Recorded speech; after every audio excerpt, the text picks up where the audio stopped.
Hey everybody, it's Matt with the Hardcover Comic, and today we're going to be discussing Marvel Masterworks Ghost Rider Volume 2, a book that most of us that bought Volume 1 have been waiting a year to get. So very, very excited to finally have this one. It collects quite a bit, so let's go ahead, jump right in. Oh, but before we do, be sure to like, subscribe, and share with all your friends. We're trying to hit that 10K subscriber mark.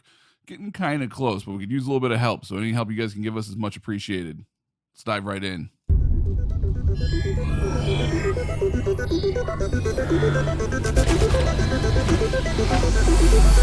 All right, everybody. So here we go. Marvel Masterworks Ghost Rider Volume 2.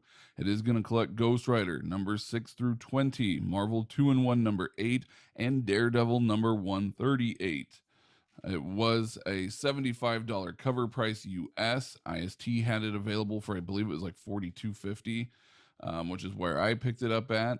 You are getting about 15 issues for that price, so that's a really, really solid deal. I mean, it's about $3 a book, right? But I mean, you're paying more than that for current books today, and none of them are going to look nearly as good as the Marvel Masterworks edition. So, again, this is the non-variant cover. The variant cover tends to have like a gold foil around the books and things like that. I'm not a real big fan of the variants for the Marvel Masterworks, so I always just go with the standard. So this is just the standard cover, but last I knew, IST was offering both if, you know, you're more interested in the variant. Get the dust jacket off here. Once you get the dust jacket off, it is a very classic book. Solid black, silver embossing, old school Ghost Rider logo. Again, very simple spine. It's just your standard everyday Marvel Masterworks spine, but because it is so consistent, it's going to look great on your shelf if you have a lot of these other Marvel Masterworks. A lot of us have been waiting a year for this volume 2, and the fact that it finally came out is very exciting. I believe it was originally supposed to come out in October, and then it got pushed back to December. Welcome to the world 2020. So open it up here. You have your Marvel Masterworks credits pages. And then you have your table of contents. Now, the thing about the table of contents on this one is it lists all the issues. Well, you get to number 9, and then it goes to 10. And it just says cover art from Ghost Rider 10, February 1975. And then the very next page jumps right into Ghost Rider number 11. So if any of you, are unsure of the printing history of Ghost Rider from the 70s, like I was until I did some research on this, there's a reason for that, and we'll get into that in a little bit here, but just let you guys know it's not a misprint, it's not an error, that is how it is supposed to be. So when you open it up, you get a really nice remembrance run by Tony Isabella here that he wrote earlier this year, where he really goes deep and talks about the love that he has for Johnny Blaise and the run that he had on this book. And then we open it up and we get right into things. So here we go. Ghost Rider number 6 is where it kicks off. Really great artwork. These books, price per page are a little bit more than what we're probably used to paying when we get omnis and things like that. But the reproduction art, the money that they spend to really get the best quality art, the best quality reproductions, the best, coloring, the best, just everything to really make these books stand out and pop is truly amazing. They look so good. My very first Ghost Rider, the Volume 1 Marvel Masterworks was my very first Marvel Masterworks. And in that video, I kind of oohed and awed at how amazed I was at the looks of the book. I'd never seen a Marvel Masterworks before. And since I've collected the Deathlock one, but aside from that, I'm still not a big Marvel Masterworks person because I'm only going to collect, the certain characters that I like. But since Ghost Rider's not getting collected any other way, this is the creme de la creme way right now of collecting that really early 1970s Ghost Rider. If you want the Johnny Blaze stuff. So as you guys can just see here and really just sort of admire the art throughout, it is so good. It looks fantastic. Some of these I've read in the past, and the only way I've been able to read them is, really poorly scanned copies, or really beat up issues that I've happened to find in comic book shop. So to really be able to see these, presented in the way that, I would think that in today's world, the artist and the colorist and the inker would have intended, it is just mwah. I love it. So here we go. Here's number 9. I love this page right here. This art by Jim Mooney is truly incredible. Just you can see it's a skull. How does a skull emit so much emotion? It's really kind of awesome how Jim Mooney was able to do that. And, I mean, you can see he's scared, he's freaked out right there. And it's just a skull that's on fire. If you were a skull on fire, you're probably going to be freaked out all the time anyway because you're a skull on fire. So, but just the way that he was able to really sort of emit that emotion in there is really, really amazing. So as I was saying before, once you go from number 9 to number 10, it's just a cover for number 10. And the reason for that, I will dive right into here. So you finish up, he wins the battle. You finish up with number 9 here. And then it says, the next issue is going to be the Ghost Rider meets the Incredible Hulk. And that's the artwork that you get for number 10. You're like, yes, Ghost Rider's going to battle Incredible Hulk. This is going to be absolutely amazing. And then you read the book, if you bought the original copy, back in 1975, and you got a reprint of Marvel Spotlight number 5. And then which is, the first appearance of Ghost Rider. And then you're going, why am I getting this? And you actually don't get the battle with Ghost Rider and Hulk until issue number 11. So as I was saying before, I really wasn't sure why that was happening. I thought it was a misprint. It was an error. Was there some legal issues? Like, why is number 10 not in here? Well, it turns out that it was originally supposed to be a filler issue. And they did the cover and things for it. They sent it off to the printers.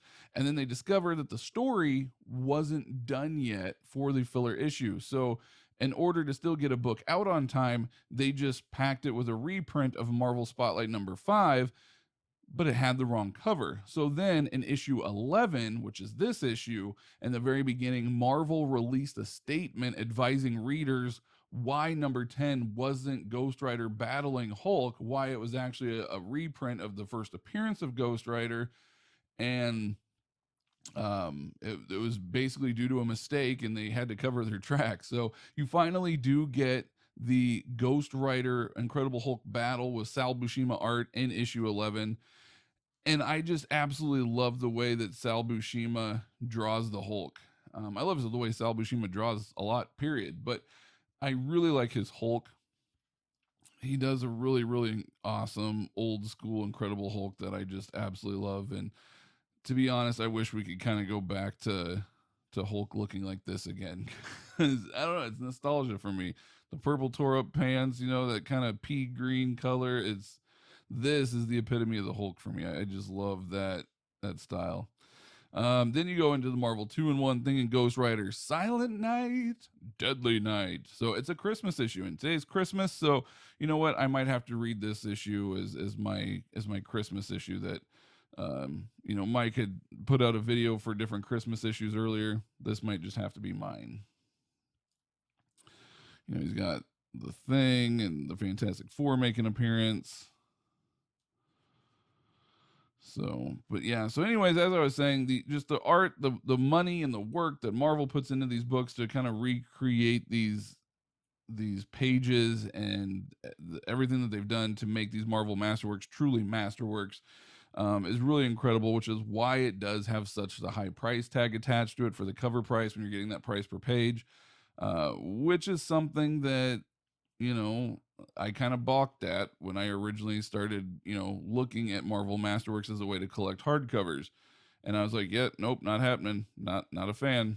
And, but it's Ghost Rider, so you got to, right? And then Deathlock. I mean, these guys aren't getting collected in any other way except for the Marvel Masterworks.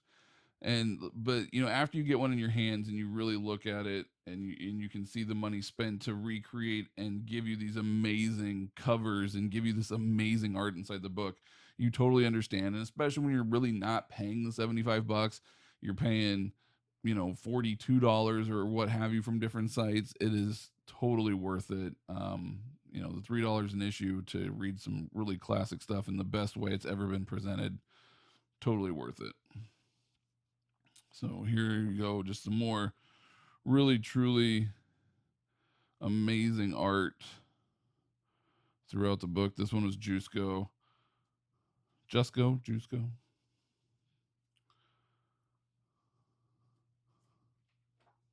Kind of flipping a little bit faster here just so you guys can get through the book, but just want everybody to see, you know, you are getting your money's worth in this title.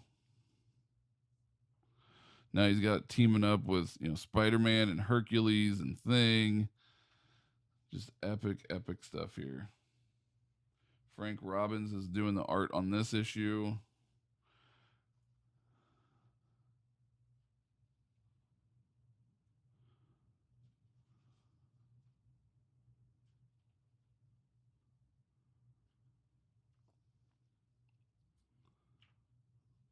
So if you haven't bought this or you haven't gotten volume 1 yet, but you are, you know, thinking about it, or you've been on the fence about it, or you're a Ghostwriter fan maybe from the 90s that hasn't really experienced much Johnny Blaise other than what happened throughout the 90s, and you're more of a Danny Ketch fan, I get it. You know, Ketch was my Ghostwriter that I grew up on as well, but Johnny Blaise is probably my favorite. He's just the old school, the old school GR, if you will. Got some John Byrne art with some Marv Wolfman writing on this one. As you guys know, John Byrne, one of my favorite artists. He was in my top 10 from our live stream last night. And then of course in the back we just have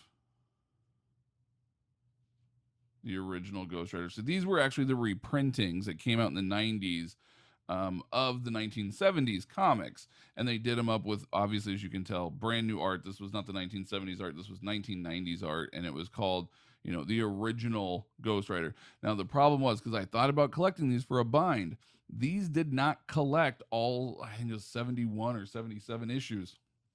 They only collected a handful of the run. So unfortunately, I wasn't able to collect them for a bind. And as you guys probably also know, 1970s Ghostwriter books are not cheap. They're rather expensive to come up with. So nice Gil Kane art here. Some finished up work right there. Gil Kane, Tom Palmer. And then you have some really nice biographies and things in the back about the various people that worked on the book. Bill Mantlo, Gary Friedrich, who co-created, Steve Gerber, Marv Wolfman, obviously names that you guys are all going to recognize. And then it just talks about some other Marvel Masterworks available. So there you guys have it. Ghostwriter, Marvel Masterworks, Volume 2. I saw a mapping online that someone created on the Marvel Masterworks forums. And if their mapping is accurate, we should be able to get the entire original 1970s into the 1980s run of Ghostwriter in 6 volumes, I believe is what it was. 5 or 6, I think it was 6 volumes. If his mapping is accurate, we've got 2, so we just need 4 more to go. So help support the book. Let's make sure we get those other issues out there. And as always, everybody, thank you for watching. Have a great holiday, and we'll see you guys soon.